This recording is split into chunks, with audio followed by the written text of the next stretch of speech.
Nous allons parler innovation, rôle à téléassistance, personnes âgées et professionnelles avec Alix Torres, qui est la directrice générale du groupe Présence Verte. Bonjour Alix. Bonjour Frédéric. Est-ce que tu peux peut-être te présenter si tu souhaites et puis présenter le groupe Présence Verte?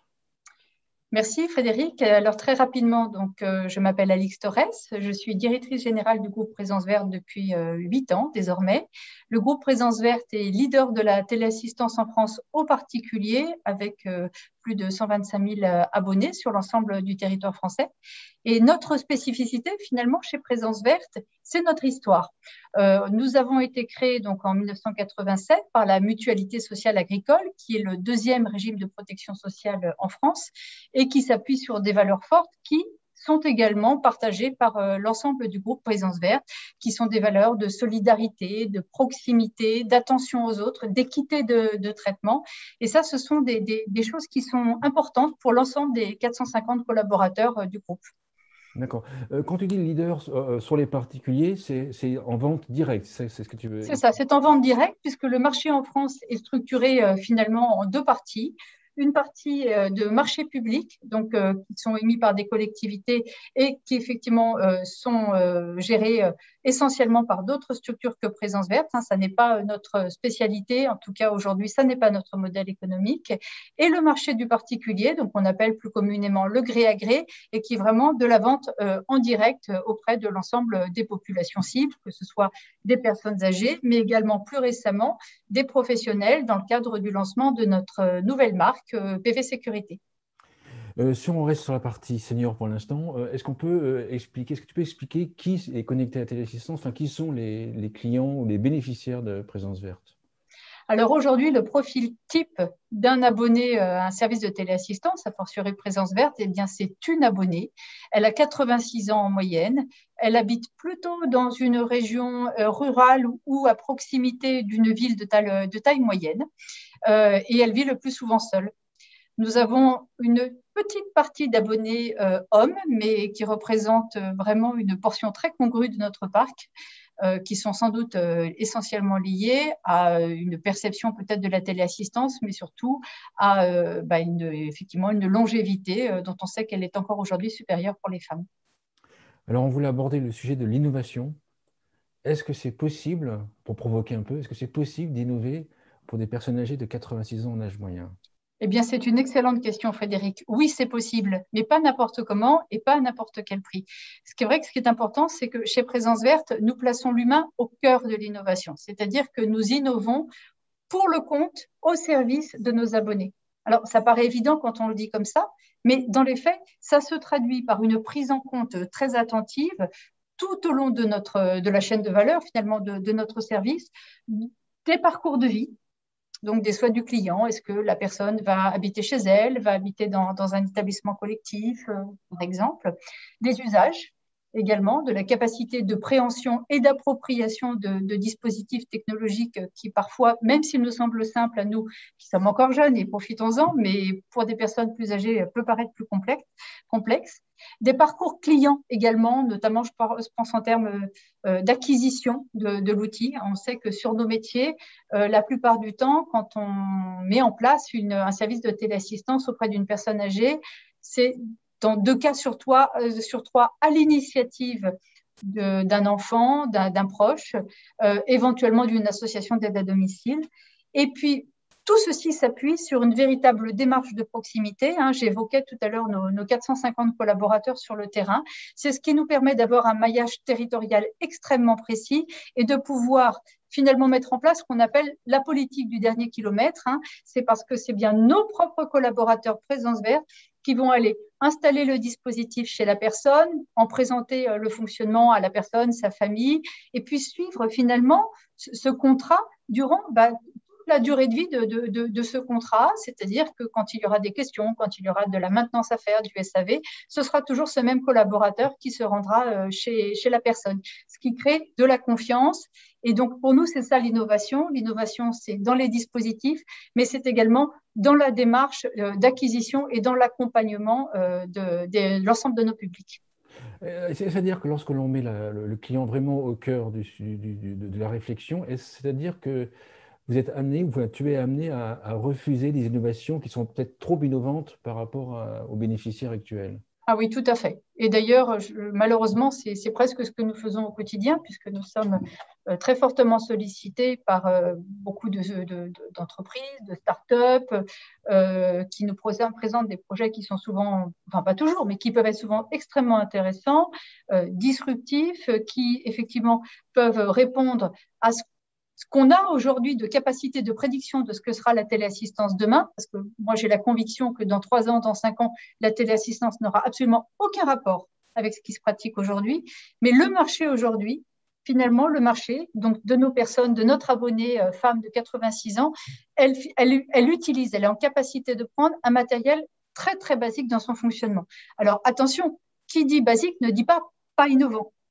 Il faut juste que cette innovation, elle soit vraiment adaptée à son parcours de vie, à sa capacité, à son autonomie, puisque on va tous vieillir un jour, on vit de plus en plus vieux et de plus en plus longtemps en meilleure santé, et ça c'est très très bien. Mais pour autant, même quand on est confronté à la maladie, à la dépendance, on a tous le souhait de vivre ce qui nous reste de vie, d'autonomie, de la manière la plus volontaire et la plus gaie possible. Et notre idée chez Présence Verte, c'est de proposer des outils qui permettent justement de répondre à ce souhait, à ce besoin qui est partagé par tous, que ce soit à domicile ou en établissement par exemple. Alors, est-ce à dire que c'est plutôt Présence Verte qui part d'un usage, d'un besoin ou d'une envie des bénéficiaires et qui va chercher soit à concevoir ou voir ce qui existe comme innovation, ou est-ce que c'est plutôt les startups entre guillemets qui défilent chez Présence Verte et vous sélectionnez dans ce qui est proposé? Alors, on a les deux scénarios qui se présentent. Bon, c'est vrai que nous sommes très sollicités par des startups et donc assez régulièrement, nous lançons de nouvelles expérimentations. On a toujours en fait des expérimentations en cours sur des nouveaux dispositifs qui ne se traduisent pas nécessairement par un déploiement, par une industrialisation. Mais en revanche, on a cœur à effectivement toujours expérimenter de nouvelles offres, de nouveaux dispositifs, mais également la place qu'occupe aujourd'hui Présence Verte sur le marché de la téléassistance et donc les relations assez étroites que nous avons construites avec le temps, avec l'ensemble de nos fournisseurs, nous permet également de travailler avec eux dans une logique de R&D et d'orienter effectivement, via le poids de nos acquisitions de matériel, d'orienter effectivement des projets de développement de nouveaux dispositifs qui nous semblent effectivement correspondre à ce qu'attendent nos abonnés. Et c'est vrai que d'ailleurs, l'ensemble de nos fournisseurs sont assez demandeurs d'avoir des informations sur le marché et sur les attentes des clients. Peut-être pour préciser, pour ceux qui écoutent la téléassistance, le téléassistant, en général, il achète le matériel et il le met en location auprès Il le met à des personnes âgées. disposition. Donc, Voilà, en c'est fait, ça. il y a quand même un risque à la base d'investir dans du matériel et d'où Absolument, l'importance. absolument. Et le gros sujet qui nous agite tous, l'ensemble des téléassisteurs, c'est quelles seront les technologies de demain. On voit bien quand on regarde de manière comparative le marché de la photographie, par exemple, hein, avec l'argentique, le passage au numérique, on souhaiterait tous ne pas être le Kodak de la téléassistance. Hein. Bien sûr, bien Donc sûr. effectivement, le grand sujet aujourd'hui, et c'est la raison pour laquelle nous avons en permanence des expérimentations pour tester un certain nombre de technologies, mais également de services, c'est justement la grande question, c'est de savoir qu'achètera la population dans 2 ans, 3 ans, dans 5 ans, où on sait qu'effectivement, on va changer de génération, on va changer de cycle également, puisqu'on va passer à une nouvelle population qui est née pendant les 30 Glorieuses. Ce n'est pas les mêmes personnes, elles n'ont pas les mêmes usages, elles n'ont pas la même manière de vivre. Et donc, effectivement, il faut qu'on soit très vigilant. Donc, l'innovation, c'est absolument central. La démarche d'innovation. Et cette démarche d'innovation, on la déploie évidemment sur l'activité R&D, mais elle doit se traduire dans l'ensemble de la chaîne de services de Présence Verte, de la prospection jusqu'à la clôture d'un contrat. On doit pouvoir effectivement avoir une véritable conduite conduite du changement, écoute du client et capacité à réagir de manière agile aux évolutions des besoins. D'accord. Avant de parler de prospection innovante, si on imagine que je dirige une entreprise, un grand groupe ou une PME de fabrication de matériel de téléassistance, avec une baguette magique, qu'est-ce qu'il faut que je te propose? Ah, alors il va falloir que tu me proposes des produits qui soient les plus beaux possibles. Ça, c'est très important, qui ne prennent pas trop de place, qui soient nomades, avec une batterie très, très longue, une portée très importante, qui puisse, dans un monde parfait, adresser autant la vie en extérieur, dans le cadre effectivement de la mobilité, que la vie en intérieur, et puis qui puisse également proposer d'autres services qui passent par de la domotique, par des capteurs, par de la mesure de l'activité, et pourquoi pas un jour, effectivement, des services qui permettent de faire de la prédiction de chute, etc. Tous ces services de prédiction, enfin, certains emploient le terme actimétrie de prévision, etc. T'en penses quoi?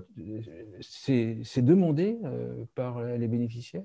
Alors, non, ça n'est pas demandé, mais aujourd'hui, les bénéficiaires, je dois dire, nous demandent un médaillon plutôt autour du cou pour les femmes, avec un transmetteur qui ne prenne pas trop de place sur le buffet. La demande, elle s'arrête là aujourd'hui. Bon, quand effectivement, elle est un petit peu plus précise, elle s'oriente surtout sur du design et de l'ergonomie. Pour autant, effectivement, notre conviction chez Présence Verte, c'est que la téléassistance, dans son dispositif, va également évoluer. On voit arriver effectivement de nouveaux outils qui permettent de réaliser un certain nombre de services. Est-ce que la téléassistance, demain, ce sera nos propres outils dans lesquels on agrégera d'autres services digitaux à la personne? Est-ce qu'au contraire, la téléassistance viendra se plugger sur des box proposées par effectivement des grands opérateurs que je ne citerai pas ici? Je ne sais pas. En tout cas, notre conviction chez Présence Verte, c'est que d'ici quelques années, la téléassistance pourrait ne plus être effectivement un dispositif porté par la personne. Et je mets de côté le téléphone portable, c'est un autre sujet. Et je pense qu'on sera amené à sortir du médaillon et qu'on aura de plus en plus des services qui se traduiront par des capteurs, des dispositifs qui permettent de mesurer l'activité, d'entendre ce qui se passe au domicile et donc effectivement d'en déduire des actions à tenir et des informations à relayer à un réseau de proches ou de secours, etc. Et pour l'instant, nos abonnés ne nous demandent pas ça. Ils nous demandent quelque chose de simple et qui ne coûte pas trop cher. Pour que ces technologies d'école, en fait, ces innovations d'école, est-ce que tu ne crois pas qu'il va falloir attendre 7 ans, ou 7 ou 10 ans? C'est d'accord, c'est la génération des baby boomers qui vont le demander. C'est bien possible. C'est bien possible. Et il y a une autre variable qu'on n'a pas évoquée, qui est la variable financière. Aujourd'hui, le marché de la téléassistance en France, il est finalement très peu développé quand on regarde ce qui se passe notamment dans les pays anglo-saxons ou scandinaves. On a en France, bon an, mal an, 600 000 abonnés au total, sur une classe d'âge qui est quand même bien plus importante. Quand on regarde rien qu'au Royaume-Uni, le taux de pénétration, il est beaucoup plus important puisqu'il y a 1,7 million d'abonnés, donc 3 fois plus. Donc, on a quand même une véritable problématique aujourd'hui en France de pédagogie autour de l'offre de téléassistance, de faire connaître effectivement la valeur ajoutée de nos métiers, de l'inscrire dans l'ensemble de la chaîne du maintien à domicile en tant que telle, parce qu'aujourd'hui, la téléassistance, la réalité, c'est qu'elle filtre 98% des alarmes qui sont générées par un particulier. Ça veut donc dire que dans 98% des cas, cette alarme, elle aurait pu atterrir directement au service de pompiers ou au SAMU. Et je sais que le sujet en ce moment est politiquement très, très complexe, puisqu'on connaît les problématiques économiques et puis effectivement de déplacement qui impactent que les SDIS. Donc, effectivement, il est important d'entendre que la téléassistance, elle a véritablement son rôle à jouer dans l'ensemble de la chaîne du maintien à domicile. Et à partir de là, quand les services de téléassistance auront cette possibilité de davantage se développer et donc d'avoir peut-être des modèles économiques plus stables, en tout cas plus rentables, d'investir davantage, même s'ils le font tous aujourd'hui, mais dans leur mesure de leurs moyens, d'investir davantage dans des actions de R&D, dans des actions de promotion de leurs outils et de leurs dispositifs auprès de leur public, je pense que peu à peu, effectivement, cette transition va s'opérer et bien évidemment, elle s'appuiera aussi sur un changement générationnel qui sera certainement beaucoup plus attentif à ces nouveaux outils. Certains voient les téléassisteurs comme on va dire, comme une position de satellite autour d'autres acteurs du maintien à domicile ou du domicile. Est-ce que c'est ta vision ou est-ce que le téléassisteur est un maillon central et devait être au cœur du domicile, ou du maintien à domicile? Alors, ma conviction, et je vais même dire notre conviction chez l'ensemble des téléassisteurs de notre association professionnelle qui s'appelle l'AFRATA, c'est que la téléassistance, dans les missions qu'elle met en œuvre, dans la qualité du service qu'elle déploie et notamment de la levée de doute, contribue justement à limiter les interventions intempestive des services d'urgence et donc effectivement les coûts pour la collectivité. Elle contribue également à limiter les coûts humains liés à des chutes et notamment au délai d'intervention entre une chute et l'intervention d'un service d'urgence. Et donc, de ce point de vue-là, elle doit effectivement être envisagée comme un maillon indispensable de toute la chaîne de l'aide à domicile, qui a en plus une grande qualité, c'est que c'est un maillon qui ne coûte pas cher, qui arrive vraiment en amont, qui permet d'économiser des sommes substantielles, mais qui pour autant ne coûte pas cher. Parce que au final, qu'est-ce que c'est la téléassistance, hein? Elle a plusieurs missions. La mission d'alerte, c'est-à-dire qu'elle permet en fait à toute personne qui est fragilisée et qui vit à domicile ou dans un établissement d'ailleurs d'être mise en relation en permanence, donc 24 heures sur 24, 7 jours sur 7, avec un opérateur qui va donc, en fonction de ses besoins, traiter sa demande et donc de pouvoir bénéficier d'un soutien, voire d'une assistance si jamais c'est nécessaire. Donc, de ce point de vue-là, elle contribue à réduire les situations de perte de chance, effectivement, qui sont liées notamment à une chute, un accident, et donc limite les séjours en milieu hospitalier. Donc ça, c'est l'alerte. Ensuite, l'écoute et le dialogue. Quand on parle de téléassisteurs en tant que plateau d'écoute, nous, on n'utilise pas le terme call center chez Présence Verte, on est un plateau d'écoute et de dialogue parce que nos opérateurs sont recrutés et formés pour pouvoir échanger avec une personne âgée. Et on sait que ce n'est pas toujours évident de se faire comprendre ou de bien comprendre le propos d'une personne âgée, notamment quand elle est dans une situation de stress, et de pouvoir engager les actions ad hoc, c'est-à-dire les actions qui sont liées à la situation qu'ils détectent à domicile. Au-delà de ce service-là, nous avons aussi la possibilité d'échanger en dehors de tout caractère d'urgence avec une personne qui est confrontée à un isolement affectif, géographique, et on sait que malheureusement, ça c'est une problématique très très croissante dans nos sociétés, et donc de pouvoir lui apporter un échange, un soutien psycho-affectif, un outil de lien social. Donc ça, c'est également quelque chose de très important. Le troisième service, c'est l'animation d'un réseau de solidarité. C'est-à-dire que dans nos métiers téléassisteurs, et c'est le cas également chez Présence Verte, lorsque nous mettons en place un système de téléassistance auprès d'une personne, nous constituons un réseau vivant, quand je dis vivant, c'est-à-dire dynamique, actif, de personnes autour qui peuvent effectivement la secourir, venir répondre à ses questions, lui apporter effectivement un lien affectif, social, etc. Et ça, qui d'autre que les téléassisteurs le font? Voilà. C'est une valeur ajoutée importante de nos métiers. Et puis enfin, bien évidemment, l'intervention en cas d'urgence avérée via notre collaboration avec les services d'urgence, SDIS ou SAMU, selon les départements. Donc effectivement, on peut considérer que de ce point de vue-là, c'est une filière qui est reconnue, qui est quand même relativement ancienne, et qui a besoin aujourd'hui, notamment dans le cadre des réflexions liées à la 5e branche, qui a besoin effectivement aujourd'hui d'exister en tant que telle et d'être intégrée dans l'ensemble du dispositif qui sera mis en place.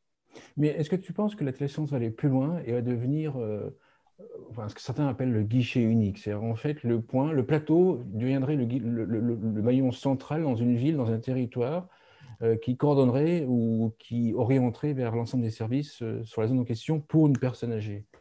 Eh bien, c'est une très bonne question, Frédéric. C'est en tout cas ce que nous croyons chez Présence Verte et c'est ainsi que nous voyons l'avenir et c'est ce que nous tâchons de mettre en œuvre, même si aujourd'hui c'est un sujet complexe, hein. Il y a effectivement des points de contention assez nombreux qui sont aussi bien liés au dispositif que à la nature, à la typologie en fait des différents services qui devront être adressés par ce dispositif.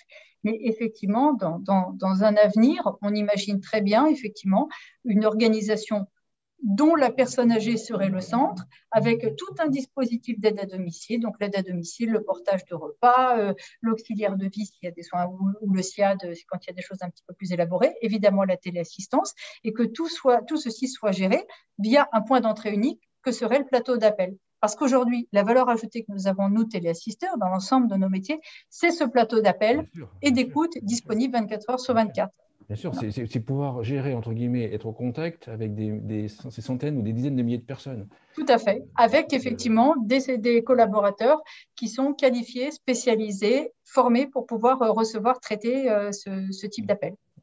Autre élément que je trouve intéressant chez Présence Verte, c'est qu'en fait, vous êtes parti historiquement d'un marché de personnes, pour les personnes âgées, hein, pour les seniors, Mhm. et vous avez développé un autre axe qui est le travailleur isolé. Alors ça, c'est un truc que j'explique souvent, ne pas se limiter aux seniors, mais pour pouvoir ouvrir le marché, aller trouver d'autres typologies de personnes, de situations pour proposer ce même type de métier de base, en fait. Et vous, c'est les travailleurs isolés. Est-ce que tu peux nous présenter la chose? Alors effectivement, ça c'est lié à notre expérience hein, sur le secteur des personnes âgées, et notamment sur la partie techno. Au final, dispositif d'alerte, plateau d'écoute. On est vraiment sur le tronc commun qui existe entre les particuliers âgés et le professionnel isolé. Et c'est le seul point commun qui peut exister, puisqu'après les dispositifs sont différents, la démarche commerciale est tout à fait différente, puisqu'on est sur des publics avec des besoins très spécifiques. Et en fait, ce qu'on a remarqué, déjà fin 2012, mais ça a mis un petit peu de temps à se mettre en place, c'est que il y a donc effectivement déjà une loi en France hein, qui oblige les entreprises, les employeurs à sécuriser leurs collaborateurs qui exercent leur activité professionnelle de manière isolée. Et on s'est rendu compte qu'au final, ça concernait plein de monde. Le marché potentiel, il est absolument, absolument colossal. Ça va effectivement du chauffeur routier au médecin qui exerce dans son cabinet, à l'assistante sociale qui se rend à domicile, à l'entrepreneur de travaux forestiers qui travaille effectivement dans sa forêt, à l'exploitant agricole, et j'en passe, je ne vais pas faire une liste, on y passera la journée. Donc effectivement, un marché potentiel colossal, et ce dont on s'est rendu compte chez Présence Verte, c'est qu'on disposait d'un véritable savoir-faire, donc effectivement en matière de dispositifs, en matière de traitement d'urgence et en matière de proximité, encore une fois, grâce à l'ensemble de nos collaborateurs. Donc, on a commencé peu à peu, alors c'était un petit peu expérimental au démarrage, à déployer des outils qui proposaient de la géolocalisation, de la phonie, donc effectivement en dehors d'un lieu de travail, donc notamment dans le cadre de déplacement, qui doit, et je dois le dire d'ailleurs au démarrage, avait un fonctionnement parfois un petit peu aléatoire, et puis qui se sont effectivement stabilisés au cours des années, qui sont devenus extrêmement précis en termes de services rendus, extrêmement accessibles en termes de coûts, et donc on a continué effectivement à monter en compétences sur ces métiers, et ce qui fait aujourd'hui de Présence Verte d'ailleurs le premier ou encore à ma connaissance le seul acteur qui déploie ce type de dispositif en France avec un raccordement à un plateau d'urgence.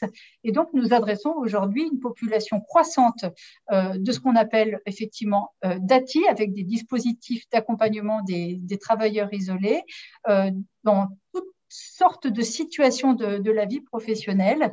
Et ça, c'est un marché qui se développe très, très fortement, de manière bien plus importante que le marché d'ailleurs du particulier âgé. Donc, Par on y contre, croit tous très, très fort chez Présence Verte, oui.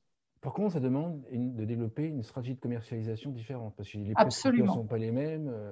Absolument. Nous avons réalisé dès 2019 un gros travail de réflexion sur l'organisation finalement de cette nouvelle activité chez Présence Verte en créant une nouvelle marque qui s'appelle PV Sécurité, une nouvelle charte graphique bien évidemment, avec un site internet dédié, de manière à pouvoir effectivement sortir de l'image et de la communication Présence Verte qui est effectivement une vocation plus familiale, plus conviviale. Là, on est sur effectivement une démarche qui est beaucoup plus rigoureuse, plus sérieuse et qui permet justement d'utiliser un autre vocabulaire, puisque quand on est une entreprise, on a des besoins très précis, on ne parle pas de la même manière à ces clients-là. On a développé des formations spécifiques pour nos équipes qui adressent les publics de travailleurs isolés, donc ce type d'entreprise, avec toute une gamme de dispositifs qui est d'ailleurs très large aujourd'hui et qui permet de répondre à l'ensemble des situations de la vie professionnelle. Les entreprises que vous contactez, comment est-ce qu'elles perçoivent le fait que vous venez de la téléassistance? Finalement, ce qui les intéresse, c'est notre compétence en matière d'urgence, de traitement d'urgence, notre capacité à effectivement à être, notre capacité de discrimination d'une situation, effectivement, et d'action rapide. Au final, ce qui, je pense, retient l'attention de nos prospects professionnels, c'est notre savoir-faire, notre expérience, 35 ans d'expérience de traitement de l'urgence, et notre force de vente sur le terrain également. D'accord. Une conclusion à l'émission? Eh bien, de dire que nous avons aujourd'hui deux métiers, hein, là, effectivement, l'accompagnement, le soutien aux personnes âgées qui vivent à domicile, également la sécurisation des travailleurs qui exercent leur activité professionnelle de manière isolée. Ce sont deux métiers qui vont fortement évoluer dans les prochaines années pour des raisons différentes, mais qui vont nécessiter une révision totale de notre approche commerciale, de nos dispositifs, du modèle peut-être économique de la structure, mais on entend bien chez Présence Verte rester en position de leader dans les 5 et 10 prochaines années, puisque c'est effectivement le délai que tu me fixes. Mais si tu me proposes une vision à 20 ans, je te répondrai certainement la même chose. D'accord, merci Alix. Alix Torres, je rappelle que tu es directrice générale du groupe Présence Verte. Merci beaucoup. Merci Frédéric pour ton accueil et ton écoute.